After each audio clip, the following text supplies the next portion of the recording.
Washington football. Woo!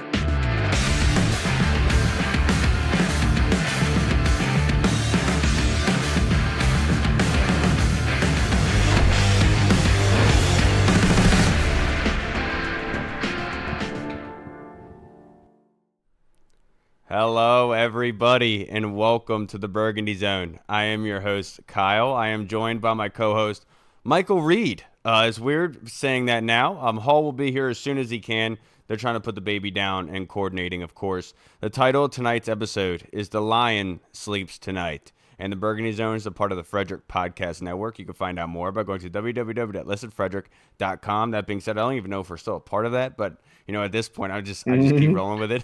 Yeah, we don't hear anything from them. They used to tag us and stuff all the time. They don't tag us in anything anymore, and it bugs me.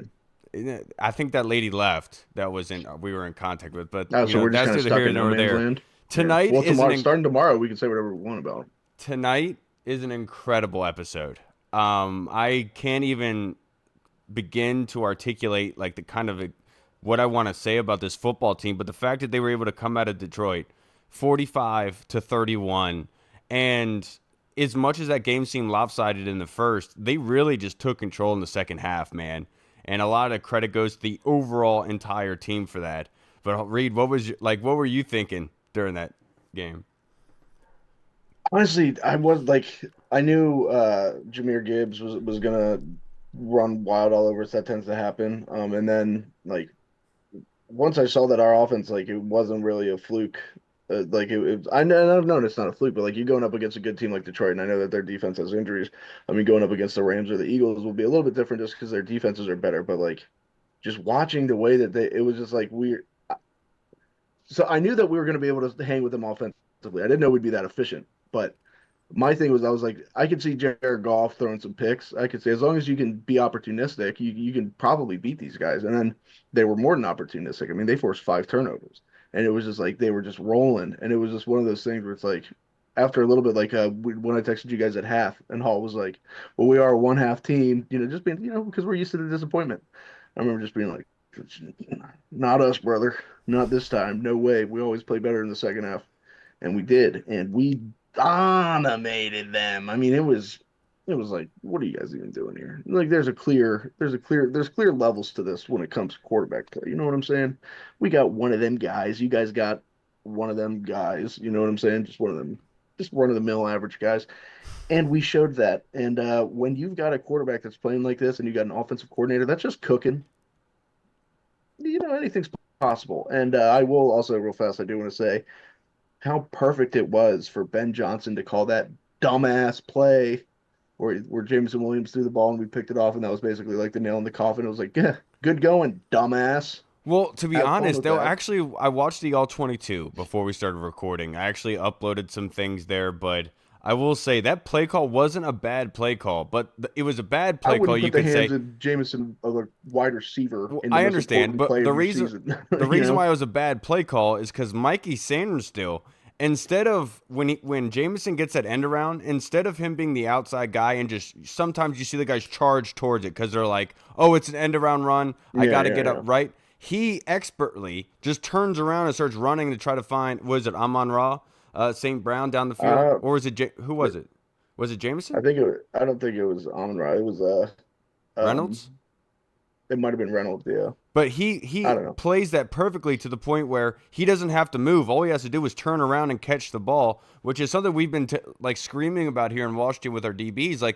Please turn around and catch that football because sometimes you guys are in great position for it. There's a man, yeah, right. Dude, and just to pick up the guy running downfield, have the awareness to do that instead of just being all right, here goes. He already burned us for a 60-yard touchdown on one of those plays. Because that's what Ben Johnson was thinking. He was thinking he was going to get the DBs to cheat up, and Sanders still just, you can't beat the boy in Michigan. Not a Michigan boy. You know what I'm saying? He's one of the good Michigan boys, and he turned it up. And honestly, that wasn't the most spectacular interception by Mikey Sanders. I know. That route that he ran, the post route with Jameson Williams. Ran it for Jameson Williams. Yeah, he knew it was coming. incredible thing about that is if you watch him, he's running in his hip pocket the whole time. And like I have friends that are DBs that we played with, and there's a thing called they're trying to bait the quarterback into a throw, right? They want to allow enough separation to the point where the quarterback thinks that that wide receiver's open, and then they make a play on it to be able to take that ball away. And that's essentially what Mikey did. Mikey wasn't running full speed with what Jameson Williams. It wasn't until that ball was in the air that he just cut that, sped up, and was able to run that route better than Jameson did. That's where that receiver skill comes into play with Mikey, because Yeah. that was a huge play in this football game. Before the half, being able to get off the field there with no points committed. I said this so many times this season, Reed. I know you know this. It's just they just find a way to give us to fight. Like they don't get off the field a heck of a whole lot. Like they're not forcing. It's not like they're like top tier in the getting off the field on third downs, but they just somehow find a way to get out of these situations without Yeah. allowing points. Man, it's crazy. And that was the thing we were talking about early on. Like, remember early on in the season, it was like, imagine what we would be like if our defense just played a little bit better. Because it was like the offense was playing fine, but it was like if the defense could just stop some people. Now they've been very opportunistic. They've been very good at stopping guys when it counts, making big plays. I mean, stopping the run. Yeah, they'll give up rushing yards early on, but they end up containing stuff, forcing the defense to pass. And when they do, they know it's coming, and their DBs are actually they're playing very well. I mean, I know say what you want about Lattimore 2 weeks ago. Lattimore played fantastic yesterday. At least, I mean, he wasn't targeted, or he was once. He didn't allow a catch. So you got to feel very good about with this defense, and that's what I'm saying. Like, I have a Nick Navarro. He was like, "We're a better team than you guys." He was like, "If we play you guys in the NFC Championship, we're going to beat you." And I was like, "I mean, probably, yeah, from top to bottom, like your roster, I would say probably, but you're not a better team than us. Like, right? We're playing as a team. We're playing fantastic, and that's all it takes is you to get rolling. And I don't want to get ahead of ourselves, but look at the last two times the Giants won the Super Bowl. Were they the best team in the NFL that year? No, they were like 8-8. We're 12-5. We're not a bad team. We beat the top three seeds in the NFC. We beat the Lions. We beat the Eagles. We beat the Bucks. We can beat people. We know what we're doing. We're a good team, and we're playing well. And you get hot. 2019 Nationals. I know you talked about it. You said it. I probably said it first, obviously. But this was our Dodgers series against the Lions, taking out the big dog. All of a sudden, things are looking pretty good. You got a good feeling about this team. Yeah, and you're referring to the World Series team by the Nats. I've said so many times where like that team, it just seemed like somebody It knew was every game every game it was was coming something. in and helping them Yeah. win, and it didn't matter what the deficit was. You always felt like you just had this feeling that they were going to be able to make They something could hang happen. around long enough, make the play when it counted, and they could win. Absolutely, dude. And this football team, I said this on Twitter, and this overall franchise's fan base was a hopeless desert. And this year, they really have been able to bring a waterfall of belief, to Yeah. everybody, which is, I think that's probably the most impressive thing that they've done. Because coming into that Lions game, there were a lot of people in Washington saying, I have a weird feeling about, like, I feel really good Yeah, about like this. you really shouldn't have. Like if you just look at it from like analyst Right. standpoint, like I get why the media all picked Detroit, but like you just kind of had a feeling. You're like, actually, I don't know. I could totally see it being a perfect recipe where Jared Goff throws picks, we force him into, and we're hanging around offensively. We didn't think that we would, I mean, and I remember specifically saying like if we get the ball last and it's a close game, it's game over. Like we're gonna win. But like we didn't even need to do that. We put on a clinic up there in Detroit. And feel for Lions fans, but hey, sometimes you get a little bit cocky for having 2 good years in the last, I don't know, 50 plus years, and then you get punched in the mouth. And you guys got punched in the mouth. And it happens. It's okay. I'm not saying we're a good franchise. We haven't been a good franchise. But that's what happens. Sometimes you get a little bit cocky. Sometimes you get a counter right, and all of a sudden it's curtains for you. You know what I'm saying? And that's what happened. I feel for you guys. You guys will be fine. Absolutely. They're going to sleep well, I'm sure, tonight on their way to vacation, and I hope they enjoy their Yeah. time. But I wanted to ask you this question. I wrote this down. What do you think the biggest play of the game was? The biggest play, like the best play or the most pivotal play. Whatever you feel suit. Most pivotal play I would say was a Quan Martin interception. I think that the return for a touchdown like that just set the tone. It was The like, okay, guys, return, the return. I watched all the so all was 20. Dude, dude. it is incredible. He goes alpha. He's breaking tackles and shit. He's He going looked right like through them. AI out there, man. Yeah, dude, it was pretty sick. Artificial intelligence is what Kyle meant. But then my favorite play though, what was the Jaden Daniels deep ball to Diami, where I mean that throw is absolutely fucking insane, dude. Right in his chest. The DB's got a hand over Diami's eyes. Where he throws the ball from and where it ends up and where it has to be, it's so insane. Just with the rush coming on him, like Not many quarterbacks can make that. That's when you look at that and you just go, "Oh my God, guys, this guy just gets me going, makes me Yeah. feel some type of way." And that being said, Jaden was 22 of 31 for 70%, 299 yards throwing, 2 touchdowns throwing, 16 carries for 51 yards. First time that Jaden hasn't led the team in rushing in probably 4, maybe more games than Yeah, that. shout out B-Rob. Absolutely. B Rob himself, 15 carries, 77 yards, 2 touchdowns, and average 5.1 on the ground. Austin Eckler, 6 carries, 47 yards, 7.8 on the ground, and then 4 catches for 41 yards. Both of those guys, including McNichols, really were Yeah, pivotal in this game, but I have to give credit to the offensive line. I mean, yeah, you dude. talked about the Diami Brown throw. That offensive line even though they were pressuring a heck of a whole lot, trying to throw blitzes, they didn't sack us once. And on that play, Jaden stands tall in the pocket and delivers that football in there. There was a play later on in the game that I think was the most pivotal, and it was when Washington was in the red zone. I think it was a third down. But at one point, the Lions blitz 5, and they actually have an open rusher in Jaden Daniels' face. And like when you think about an open rusher coming into a quarterback's face, you would think that the quarterback immediately is going to bring his eyes down and with Jaden's legs, his skill set, would try to evade, would try to get away from that rusher to create a good throwing opportunity. Jaden just stands tall, is patient, lets that guy come a little bit more, and then at the same time just drops it to Terry McLaurin, who's on a crosser in that zone, and is able to get the first down for us to get us a first and goal. I think it was the Yeah, McNichols touchdown drive. And that sort of play is the maturation that really shows you how special Jaden is. Because not only can he just make you have headaches for days because of what his legs offer you as a defensive coordinator, but the fact that he's able to stand in and take the pressure and deliver a good football along with that Diami Brown one, it just shows how special of a right. young man he is. And it's Eh, not just a talent thing. It's how hard he works, the kind How of leader smart that he he is. is. Yeah, yeah. It's all really just incredible. But I Right. think I think what you said was the perfect one in saying that the Quan Martin pick six. I think that's absolutely perfect. But I'll also go with that Terry McLaurin because Yeah, that Terry yeah. McLaurin touchdown came at a crucial time when the game was still up in the air, and Cliff calls it on the blitz. So they're sending Brian Branch from that slot down. So they get that quick out to Terry. The Diami and OZ just perform great blocks to the point where Terry just sees the hole and gone, kind of like you on a Saturday. And then Hell yeah, brother. Terry, I heard people say this earlier in the year that elite wide receivers would finish those catches with touchdowns. And then Terry had done it after that, after those comments. But then showing it again in the playoffs against the Lions, where he's able to get that touchdown, dude, I think that was probably the most pivotal play of the game, just from a schematic game plan, perfect timing, good execution on blocking, and then the finish by Terry. It's just chef's Yeah, kiss, and it was at a yeah. crucial time.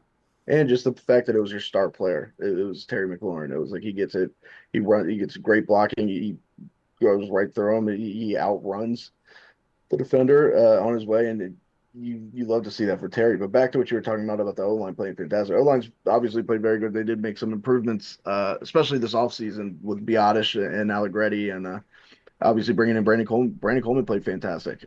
He did. But this is kind of like exactly like Jaden's threat, the way that he plays. This is why like that whole argument of keep Sam Howell and draft an offensive lineman was so dumb. It's like, yes, you obviously like you want to have a good O line, but you can have a good O line if your quarterback knows what he's doing and there's a threat there that the defense has to take into account. Like you can't just rush him every play because first of all he dominates the blitz with his arm. He's been doing fantastic against it, but the threat of the run is just it's so scary to defenses of him taking off and running the ball that like Jaden Daniels has been sacked once so far in 2 games in the Yep. postseason. Like he's won more postseason games than he's been sacked and One that than punt, he's thrown. one punt Yeah, in then two he's playoff games. yeah, like he's playing unreal, and it's like that threat alone it improves it makes it easier for the O line. And I'm not saying obviously like the O line has been much improved from past seasons, but it's incredible what that can do. Like just the threat of him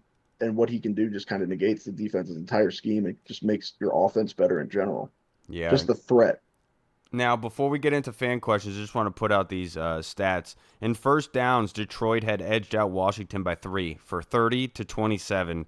Third downs, Washington was 4 of 12, while Detroit was 3 of 9. On fourth down, Washington was 3 of 4, where Detroit was 2 for 2. But the big kicker is red zone. Washington was 4 for 4, where Detroit was 3 of 6. Really, that separation there of having to end these drives with touchdowns, converting them against a high-profile unit, you can see how winning by 2 touchdowns, that's the difference in the game there, of course. Yeah. Now, the penalties, 4 for 25 for Washington, 5 for 30 for Detroit. Before the game, I said one of my keys is that have less than 5 penalties in this game.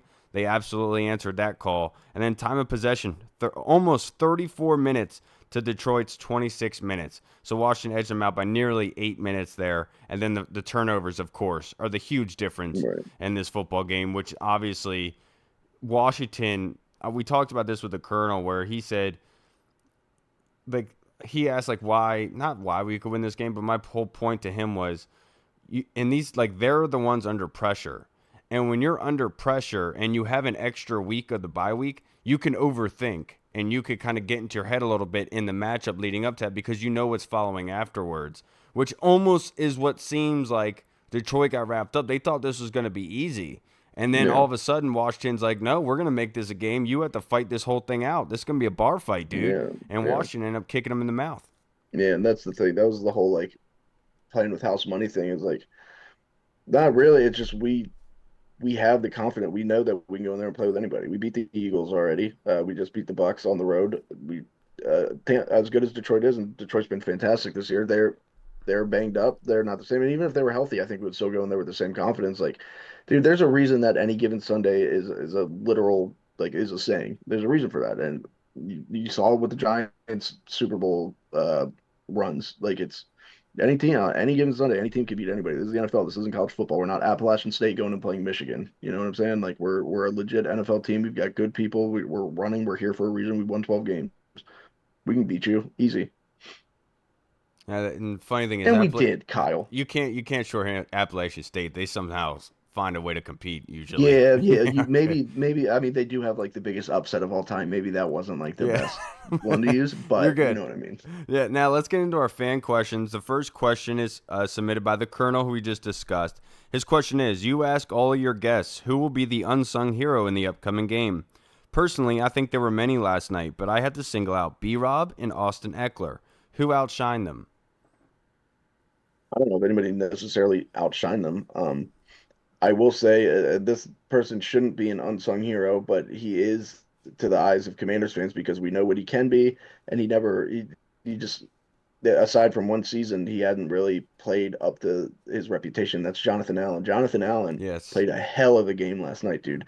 The interior pass rush, just getting into golf, was throwing golf off all night. And that's a good Lions O-line. And there was one play where they had run, it's not a zone, but they had run a stretch play to the outside, and Jonathan Allen stands up to tackle and rides him. It was in the red zone, and rides him all the way down to the point where Gibbs can't even get across the line of scrimmage. You're absolutely right about that. Jonathan Allen is a great pick there because he was on that one Laporta touchdown where he catches it with the one hand, left hand. Jonathan Allen is wrapped around his feet, dude, just right there. Did a great job of getting penetration all night, but that was a fantastic one by you. The one that I'll say that does deserve it a lot is Dorrance Armstrong. 3 tackles on the day, 2 sacks, the forced fumble. He is somebody that fits the definition, like, because of the turnovers in this game, is not going to get all that shine and limelight, but those 2 sacks were absolutely huge, forcing the fumble, giving us some life in this game when things seemed to be up in the air a little bit, but Dorrance definitely helped the trend of getting the ball on the ground. But in all honesty, I think it goes to Trent Scott, because losing Sam Cosmi for the year with that ACL tear, that was brutal. It wasn't a dirty play. But Trent Scott came in this game and really performed well at right guard. There was a video I uploaded on Twitter, Colonel, where Trent Scott takes a defensive tackle and literally takes him and just throws him into the earth. And that's not something that you would really expect to see from a backup coming in at right guard when you just lost your, like, Pro Bowler, right? Yeah. Damn near all-pro, Sam Cosmi. Somebody who was a Pro Bowler, too, before the offense was he should have been a Pro Bowler this year, if we're being honest. Yeah, for sure. But I'm saying, like, last year was his real breakout. Yeah, and so I would say that Trent Scott wholeheartedly deserves a game beer. He deserves to be unsung hero. He came in and performed really, really well. And it's not something that's going to be talked about. But the offensive line in general, Colonel, I watched the All 22 today. They did a fantastic job of moving bodies. And it's the combination of the play call where they're moving linebackers away with motion, then going in the opposite direction from that linebacker, and then the offensive line getting off their blocks, being able to move people on, and just creating these huge rushing lanes for the running backs. They did a fantastic job yesterday. Jaden wasn't sacked. They deserve a keg. Each and every one deserves their own individual keg, if you're asking me, Colonel, because they really performed well. Now, the next question from the Colonel was, it was refreshing to see our running game flourish against the Lions. Why do I keep getting an inkling we'll be going after a top-tier running back in the offseason? Just, this rushing offense has success already, like it is. I mean, B-Rob is yeah, I know he had a rough stretch there, but like early on in the season, B-Rob was fantastic. Jaden Daniels, of course, the third of him. Eckler's been fantastic all year. You saw McNichols have big games. You saw Chris Rodriguez have big games. If you did bring in somebody, I don't know, I mean, no shade at any of those guys, but somebody that was like, I don't know, a first, second round pick, like one of those top prospects, imagine what that could be like. That would be pretty insane. However, I do think that you can get by with that. I don't know. It's going to be very interesting to see what they do with a lot of these upcoming contracts and with at a lot of these positions. I mean, they didn't plan on having the success that they had year one, I don't think. And hey, man, I could totally see them wanting to go after somebody bigger, like at running back, but they don't have to. I think that's more of a luxury pick. All the running backs did a fantastic job, but last night was the reason that Brian Robinson is here, because you could really attest and say that Brian Robinson's running style is what grinded that defense out to the point where they just seemed tired in that second half. And when you're running Brian Robinson 15 times a game and you have to tackle him as a DB 10 yards down the field, it's never fun. And that wears on you. That tires you out a little bit, kind of like Reed at 2 a.m. on a Saturday. Never get tired. Never. Okay. Never. But I'm like Bonnie Blue or Lily Phillips. Where 1,012 hours. Last night was the one where you really feel his presence, where he's able to really make something happen and using that big body. And he was very decisive last night. His vision was very good. He deserves a lot of credit. Last question from the Colonel. Why do we look? They can always add a lightning rod. And I think Austin Eckler is that lightning rod. And of course he is. We don't know about Austin Eckler with the injuries, with the concussions, what his future holds, right? But I would imagine that you want to get that lightning rod in here and let Anthony Lynn kind of work with him and grow with him. Now, the last question from the Colonel, Reed. Who do we want to face in the NFC Championship game next week? So the dog in me, the competitor in me says fucking bring on Philly. I want to go there. I want to smash them in their home stadium for a second time and advance to the Super Bowl. That way the Eagles fans can shut up. They'll find some excuse like always, like last time with Jalen Hurts. Like I forgot Jalen Hurts played defense. I didn't realize that he's the reason that Jaden Daniels dropped 5 touchdowns on their number 1 ranked defense. But then the fan in me, the analyst, not analyst, but you know what I mean, the numbers guy, even though they're good, I think you would have a better chance of beating Matthew Stafford and the Rams. I mean, look, their pass rush is fantastic. It's been doing great against the Eagles so far today, but this offense, they can't rush him like that. They can't rush Jaden Daniels like that. So it'll be very. Plus, I mean, are they going to even really have a home field advantage? I mean, they wouldn't necessarily anyway, just because they don't have that many. Nobody in LA cares about football. You know what I'm saying? Oh, I thought you were going to say something else. No, well, that's coming now. And then, like, can they even have it there? That's the other thing. Like, can they have it in their home stadium? I was going to say, like, with everyone evacuating, would there be anybody willing to show up? Yeah, too. Yeah. So that's like,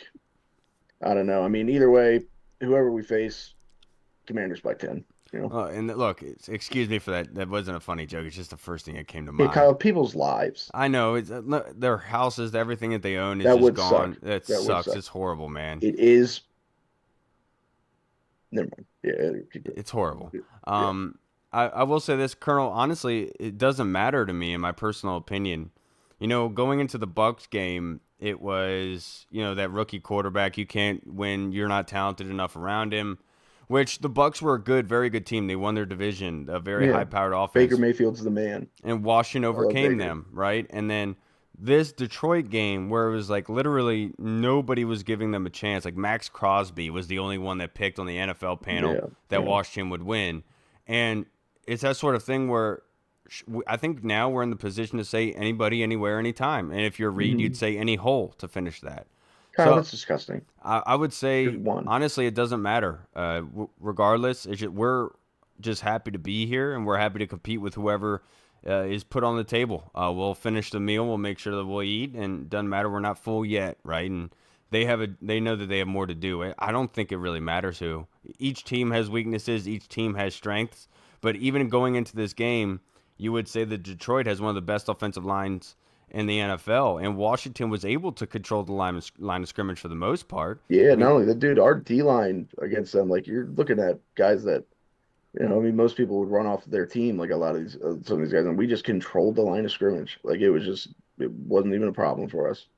And the big plays that really got us were like the end arounds and stuff like that. Yeah, so and Gibbs just being Gibbs. Look, I know, and he had fantastic feet last night. He's so quick, good, dude. So decisive. It's very hard to be able to bring that guy down. But obviously they did get theirs, but they're a good offensive line. But my whole point being is Philly has a good offensive line, right? And like I know people are going to bring that up in the running game. I get it, but like at this point we shouldn't be scared. Like let's just be happy that we get to see another game. This is incredible. This is amazing. Yeah. Oh, yeah. Nobody thought this was going to be what it is. And look, we're just along for the ride. We got our surfboard in hand, and Reed's got his KY with him. So, like, we're just enjoying where we are. You know what I'm saying? And I don't care who it is. Anybody, anywhere, anytime. And if you Reed, any hole. Now, the next question we have, this one was submitted by Tony Franchise on Twitter. Thank you, Tony. I am basking in this victory so much. But what makes it even better is the look on the experts' faces after wins. So I ask, how amazing and shocking is this Commanders team? I just want to start off by saying you get them all out now. Get all the jokes out now. This is the last episode. You can do that tomorrow. Things go back to the way they were, and you are not safe, pal. You're enemy number one. I'm going to piss on your ass. I'm going to bend you over, piss on your ass. I'm going to get you wet. That's what I'm going to do. Gross. I'm just going to piss all over your butt just to humiliate you. What was the question again? How amazing is this team? Dude, this is the most fun I've ever had watching football, obviously. Because, I don't remember. I was born in 1990. I don't remember any of the good old days. All I know is pain. All I know is darkness. All I know is disappointment. All I know is abuse when You're it comes like to Bane football. and Batman in Dark Knight. Yeah, exactly. I was molded by it. That's right. Yeah, and we are, and that's why. Nobody expected that this year, and we're coming out. We're having fun, and it's so fun to watch. Just finally being out of that quarterback purgatory. Finally, having guys, this being a destination where you want to go other than to just make a fat paycheck. And, like used to be the days like Albert Hainsworth, Adam Archuleta, those guys, they would come here to get paid. They were big names, but just having football people running the show, Adam Peters, obviously, and like watching the product and like they're clicking at the right time. It's so fun. It's so nice. I've never felt this way before. I don't know what to do right now. Like, I don't know how to act. I've seen the way that the Lions fans have acted after years of being in the basement. And it's hard not to act like that. It's hard not to be cocky and be like, we're good. Like, what's up? But like, I don't know what to do. I have no idea. This is new for me. This is new for all of us. Yeah, like a Ricky Bobby in Talladega Nights. Like, I don't know what to do with my hands. I don't know what to do with my hands. It is amazing and shocking, Tony, because when Snyder took over, right, Snyder would go after the money guys, and he'd go after big names to be able to sell tickets, right, thinking that the NFL was like the NBA, where the NBA is, nobody can argue this with me, is star-driven. That's what it is. It's star-driven.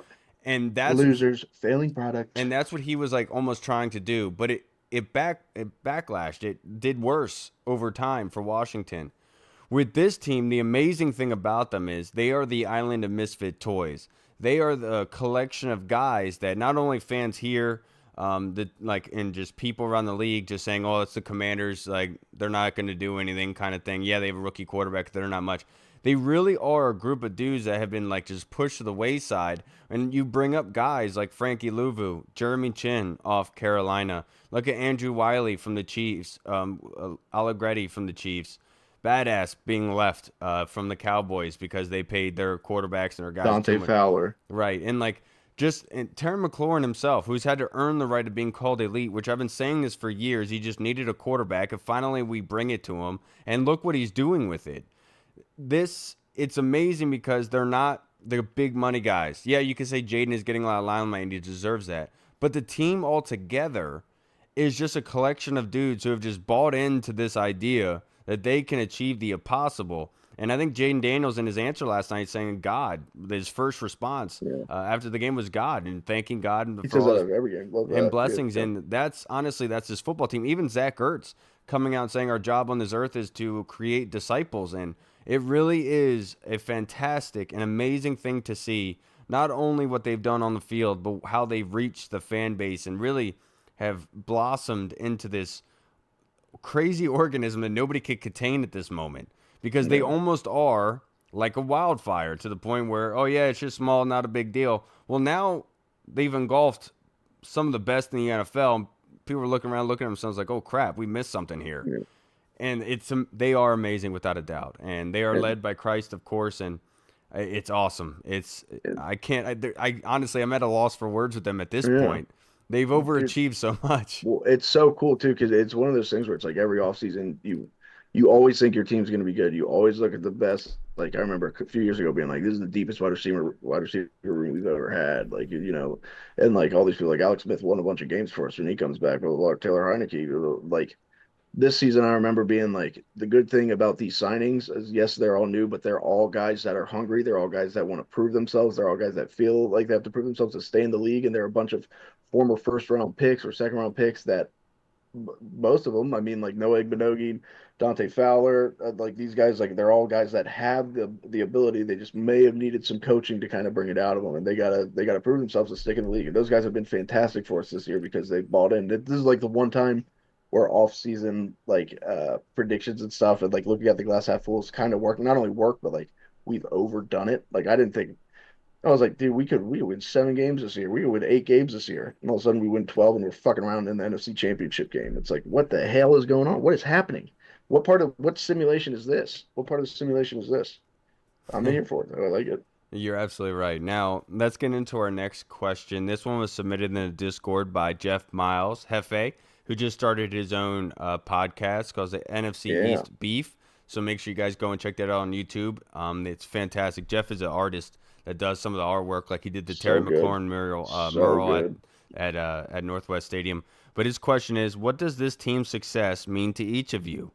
Dig deep. Think back to a time where you were at your wits' end with this team.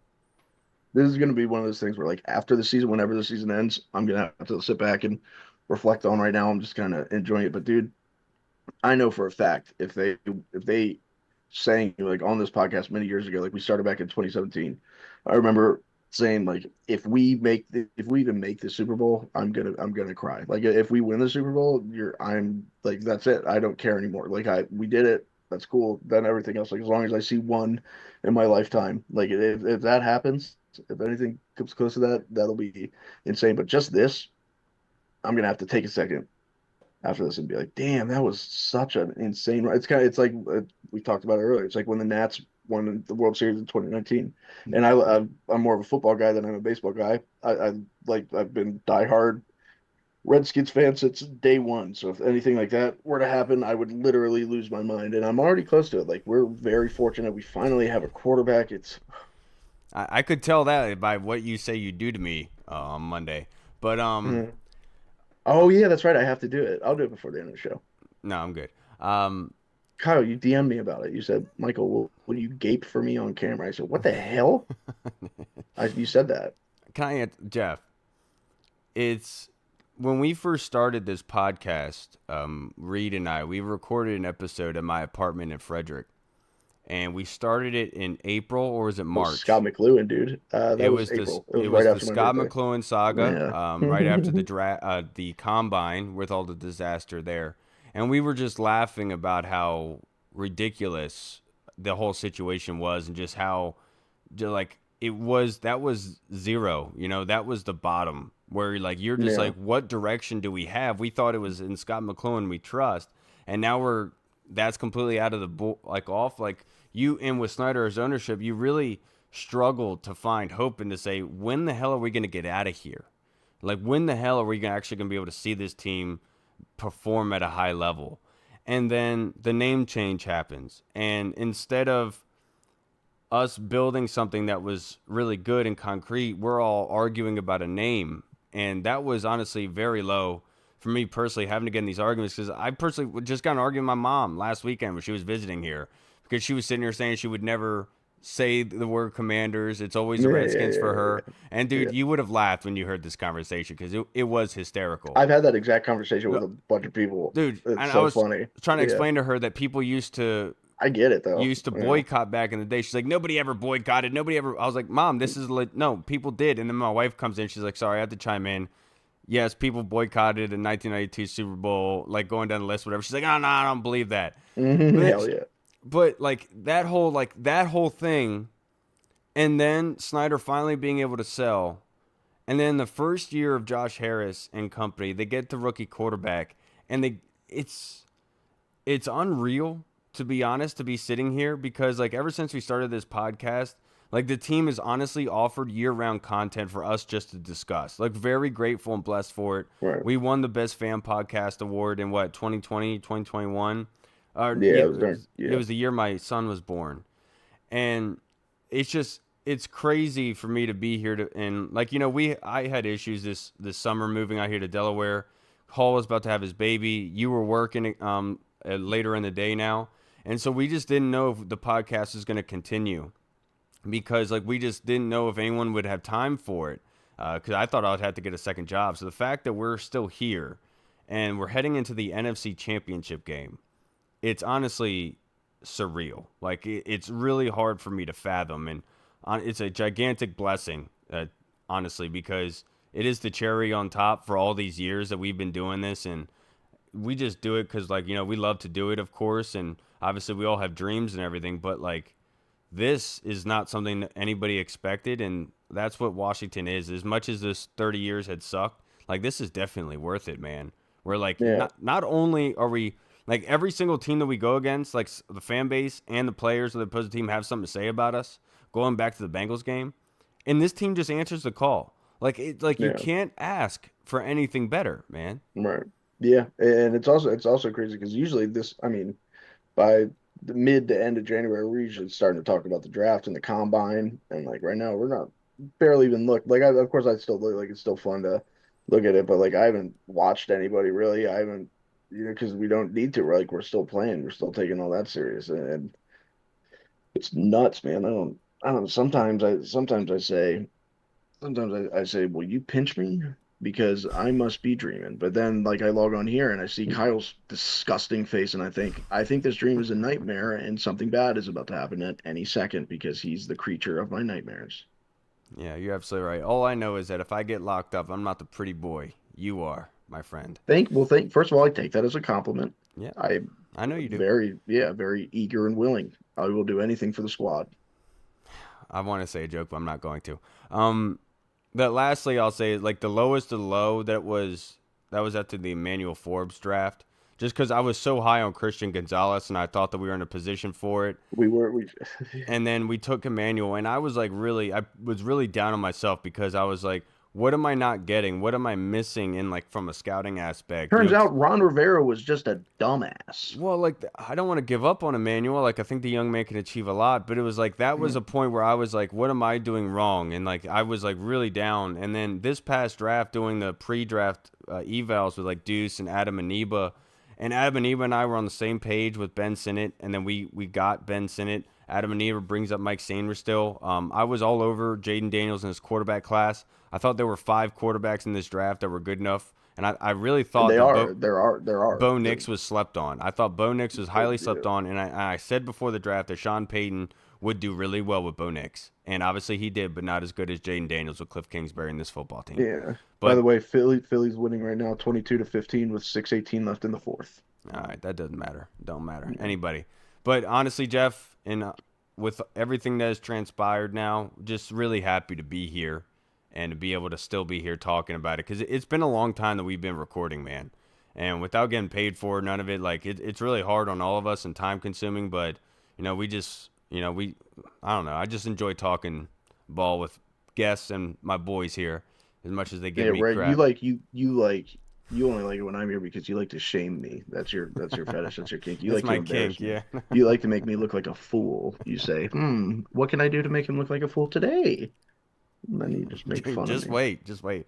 Now the next question that we have is from Big Tony Shivers. Reed, what are your thoughts on Lattimore? I think he only had one target, and like everyone on defense, he arrived violently all game. Yeah, and then that was the thing last week against Tampa. People were like, "Well, that was a dumb trade. That was a lost trade." It's like, first of all, the trade is not just for this season. The trade is for the future. Marshawn Lattimore's going to be fantastic. Second of all, he's been dealing with a hamstring injury. He's practiced maybe once before this game. He's a dog competitor. That's why he wanted to stay in there and continue to guard Mike Evans, because that's what you want out of your number one corner. So just calm down, everybody. It's not going to be that big of a deal. But then this week he goes out there. He was fantastic, man. And I think that's what they really need, just him on one side of the field. Just, but he doesn't necessarily at this right now, doesn't have to follow around at number one. Just keep him on one side of the field, kind of let him do his thing.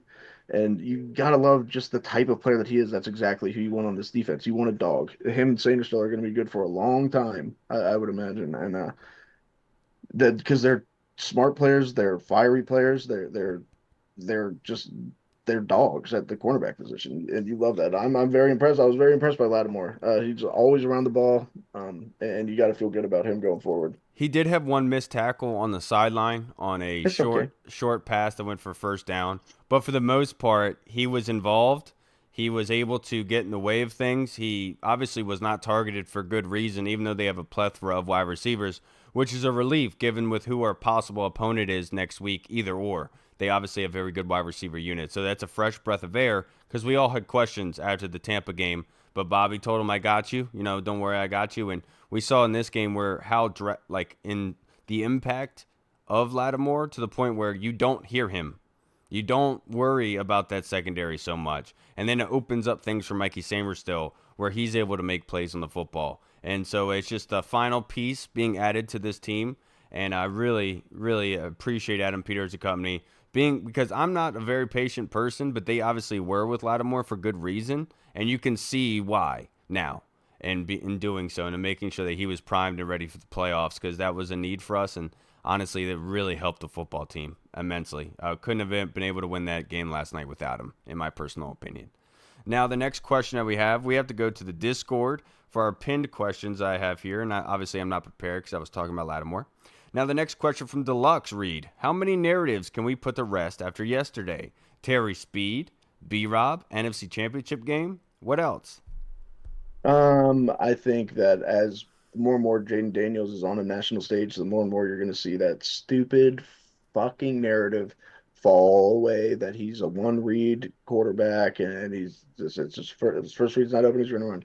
If you've watched Jaden Daniels all year, that's not true. That's how you can tell that a lot of these guys don't actually watch the games. They're just going off of what it should be your scouting reports. And it's like, obviously, that Joe A guy, all those guys who are just in it for clicks, but then you get guys who I mean, look, say what you want about Kurt Bankert, who is a former quarterback who's been singing Jaden Daniels praises since the draft process, who's literally just going out there like, look at this, look, how can you guys even say this? Like, it's absurd that you think this. Like, Jaden Daniels is fantastic. He's really good. And for him to do this stuff on a national stage, come on, man. It's awesome. So that's a big narrative that I think will die. Granted, you are going to see when you're a good quarterback, you're going to see haters all over the place, no matter what. So I think that is a big one. But another one is that the secondary is bad. The secondary is not bad. The secondary is not bad at all. I know that everybody loved to point everything at Benjamin St. Juste. The secondary is actually really good. Like these guys are playing at a high level. Quan Martin, Jeremy Chin, Marshawn Lattimore, Mikey Sanders still, like Noah Igbenogin. Like the secondary is they're probably the best unit overall of our deep, and that's saying something with the way that our two linebackers are playing. Well, maybe linebacker, but everybody always wants to say like we have a shitty secondary. No, we don't. Not at all. And once we can begin to stop the run a little bit more, you'll see those boys can flourish even more. One narrative that I think got shot yesterday was obviously that Washington hasn't played anybody good, hasn't beat anybody Yeah, that's good. big. Something We we've beat heard a top lot three of, NFC teams. and Washington took that out back and shot it. The other narrative is that Washington doesn't have talent other besides Jaden Daniels and Terry McLaurin. Diami Brown has really showcased himself to Yeah. be a weapon. Andy Lockhart, I love you to death, brother. But when Diami got the ball hit out of his hands last night, him and other people I saw said Diami needs to work on his hands. And then he caught that deep ball from Jaden Daniels. And I immediately went to Discord and said, looks like Diami worked on his hands on the sidelines. Because, like I said from the get, that's not on Diami. That's just a great play by the DB. You got to hat Yeah. tip to him and move on to the next one and make sure you keep catching. And he obviously did. And so that narrative, I think, got shot as well, is that Washington doesn't, because Eckler being back, he looks like himself. Very fast, being able to run through things. And he is a weapon. When he gets a ball in his hands, that's somebody you got to account for and always be cognizant of their whereabouts. Zach Ertz showing again in the red zone why he's dependable. And so it's not like you could really sleep on this unit. And then, thusly, I've heard people say Washington is good against the pass because they are so bad against the run. Because going into this game, they were ranked, I think, third in passing yards on defense? Hmm. No. I think you can certifiably say they're actually pretty damn good in the back end against the pass. And as much as they do give up on the run, that is a lazy take to have. Very lazy take to have, in my personal opinion. That has not mattered. These teams, if they could be able to pass the ball at will, they would be doing so. But they struggle at times to be able to do it because Washington just finds a way to be able to force you out of those situations and not allow you to throw the ball. And they've done it against Yeah. some very good units. Well, I know you don't care, but Philly just scored again on a big play by Saquon, so it looks like we're going to Philly, boys. Looks like and it well, stay off Twitter for a while if we end up losing. That's what I'm saying, but we're not going to because we're going to, Now, I next hope we question. win in heartbreaking fashion too. By the way, I hope it's like a Jaden Daniels last second drive or a second Hail Mary. We end up winning. That would be so tight. Dude, they would riot. Yeah, they would. Well, they riot anyway. They riot when they win. I know. Philly's disgusting. It's a shithole. It is. I won't tell you what the Colonel and I talked about, but the next question from Deluxe Reed. What was A your bunch of favorite fentanyl zombies on K what, and A. what was your favorite defensive play? What made you jump out of your chair? That's if you were even sitting down. Oh, I mean, I think the easy one's the Quan Martin interception. That was pretty nice, but also, I mean, the Jeremy Chin interception at the end, just knowing like, okay, just because you never know what can happen in the NFL. I know the game was basically over, but who knows? I mean, Detroit's got a good offense, and then when I saw it was Jeremy Chin that came up with that pick, I was like, oh my God, this is real. Holy shit. You're absolutely right. First off, you got it all wrong, Deluxe, because Reed wasn't sitting down. He was hanging upside down in his leather suit when Lindsay That's had the to way whip out. no, that's the way I sleep, Kyle, because I'm a creature of the night. I'm a vampire. When he was on that wheel, chained up and everything. But what made me jump out of my seat, obviously, was the pick six. That was a huge one. I would probably say the Dorrance Armstrong play was probably one that Yeah, I at first was that was big. really huge and just being able to turn some things around. And so I'll say the Dorrance Armstrong one, without a doubt, was one that made me jump up as much as I was laying down during that and watching that game. You know, it's funny because Jordan Assery, who former guest on the show, friend of ours, said he was like, "Is anybody else nervous to the point of shaking before the game?" And I said, "No. What am I nervous about? I'm sitting here on the couch. I have full confidence in this football team that they're going to make something happen." And it seems like every game of these with Washington, I'm having to tell people on Twitter to calm down. Because everyone's Yeah, oh flipping yeah. out. They want to fire this guy. They want to cut this guy. This guy's ass. This guy's horrible. They don't deserve to be on the field type thing. It's like, calm down. Have we So it's not all learned? now. You got to stay off Twitter, especially like I can't. getting like when we were down to the Eagles. Yeah, we were down to the Eagles, and then we came back and we ended up winning that game. But we're getting dominated on the ground in the first. I was like, all right, hell yeah, we got this. Jaden Daniels was clutch as hell. And then it was like the Falcons game. It was like just, and then it was like we got this. We'll be good. Now it's just one of those things where it's like as long as you got five and you got Cliff Kingsbury dialing up these plays like this, you know you're going to be okay because you're going to be able to score points. And that's kind of what happened last night. Like you just feel confident for some reason, and that's I hope to God that that's the same feeling that I have this coming week. So we'll see. Yeah, so honestly, it was the pick six, Deluxe. My wife actually was leaving the room as I was in my living room, fist bump. I was like, ah! Yeah, just doing alone in your thong, just your elephant thong with the just trunk in the front of you no. that you don't fill out at Honestly, all. because last week I wore my white Jaden Daniels jersey because we wore white, so I was like, I'm gonna wear that, of course. And then when I went in the closet to get it, it still had the sweatshirt I had on from last week, so I was like, doing it again. Let's see what happens, boys. So I gotta wear that again next Yeah, I week, was about to say if you don't, which is crazy too that you had to go look for it in the closet because you've been in the closet dude. for going on like 34 years now. And we all know It's that, Kyle. weak. It's a glass closet. We all That's say, we see weak. you in there. We see you. We know that you're in there. What are you doing? What? Now You the know? last question from Andy Lockhart: who's gonna stop us now?